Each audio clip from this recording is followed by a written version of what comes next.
اور یہ لوگ جب مومنوں سے ملتے ہیں تو کہتے ہیں ہم ایمان لے آئے ہیں،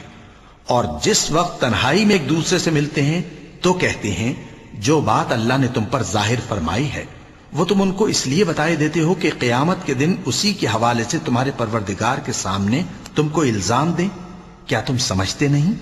کیا یہ لوگ یہ نہیں جانتے کہ جو کچھ یہ چھپاتے اور جو کچھ ظاہر کرتے ہیں اللہ کو سب معلوم ہے؟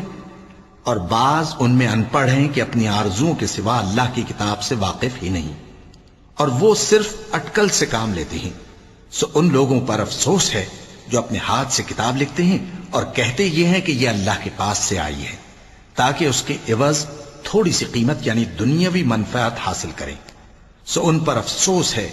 اس لیے کہ بے اصل باتیں اپنے ہاتھ سے لکھتے ہیں، اور پھر ان پر افسوس ہے اس لیے کہ ایسے کام کرتے ہیں، اور کہتے ہیں کہ دوزخ کی آگ ہمیں چند روز کے سوا چھو ہی نہیں سکے گی۔ ان سے پوچھو کیا تم نے اللہ سے اقرار لے رکھا ہے کہ اللہ اپنے اقرار کے خلاف نہیں کرے گا، یا تم اللہ کے بارے میں ایسی باتیں کہتے ہو جن کا تمہیں مطلق علم نہیں؟